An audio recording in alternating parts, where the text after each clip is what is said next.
이솝 우화 140화 기름통 때문에 뒤집어 쓴 누명. 한 남자가 죽으면서 아들에게 집 한 채만 덩그러니 물려주었습니다. 아들아, 네가 하고 싶은 것을 못해주고 떠나게 되어 미안하구나.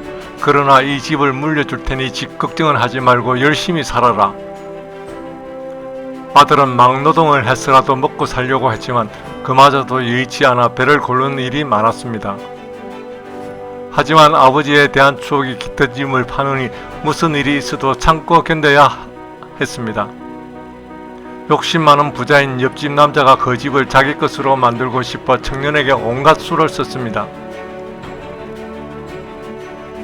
청년은 옆집 남자가 음흉하고 영리하다는 것을 알고 그에게 속지 않으려고 정신을 바짝 차렸습니다. 청년이 자기에게 집을 팔고 싶어 하지 않자 부자는 그에게 다가가 달콤한 말로 속삭였습니다.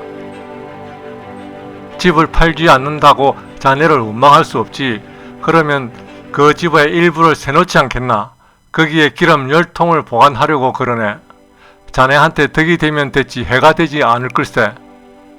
이 말을 듣고 청년은 방 한 칸을 세주었습니다. 별로 내키지는 않았지만 그래도 무슨 속임수가 있을 거라고는 꿈에도 생각하지 못한 것이었습니다. 청년이 볼일을 보고 밖으로 나간 사이 부자는 방바닥에 기름이 잔뜩 든 통 5개와 기름이 반만 든 통 5개를 갖다 놓았습니다. 청년이 돌아오자 부자는 그에게 방 열쇠를 건네며 말했습니다. 자네를 믿고 가득 찬 기름통 10개를 맡기네. 잘 지켜야 하네. 그리고 부자는 자기 집으로 돌아갔습니다. 청년은 아무런 의심 없이 자기가 맡은 기름열통이 꽉 차 있다고 믿었습니다. 시간이 흘러 기름값이 오르자 부자가 청년에게 말했습니다. 자네가 보관하고 있는 기름을 팔려고 하네. 물론 자네 수고비와 방세도 줘야지. 청년은 부자와 기름을 사러 온 상인들과 함께 방으로 들어갔습니다. 통을 열어보니 5통에만 기름이 가득 들어있고 나머지 5통에는 반만 들어있었습니다. 속이 시커먼 부자가 이걸 보고는 청년에게 말했습니다. 기름 좀 보관해달라고 했더니 자네가 나를 속여? 모자라는 기름을 채워놓게. 청년은 결백을 주작했지만 결국 재판관 앞으로 끌려가 죄를 추궁당했습니다. 제가 10통을 보관했다는 것은 부정하지 않습니다. 하지만 제가 뒤집어 쓴 혐의는 너무 억울합니다. 청년은 재판관에게 자신의 무죄를 입증할 수 있도록 시간을 달라고 청했습니다. 재판관이 얼마간의 시간을 주자 청년은 변호사를 찾아가 의논했습니다. 변호사는 가난한 사람들을 변호해주는 인권 변호사였습니다. 청년은 그에게 모든 사실을 말하고는 겸손하게 그의 충고와 도움을 청하며 자신의 무죄를 주장하였습니다. 청년이 순수하고 예의 바른 것을 안 변호사는 그를 동경하며 말했습니다. 여보게, 마음을 단단히 먹게. 내가 자네를 도와주겠네. 진실은 반드시 밝혀져야 하니까. 다음날 청년은 인권 변호사와 함께 재판정에 나갔습니다.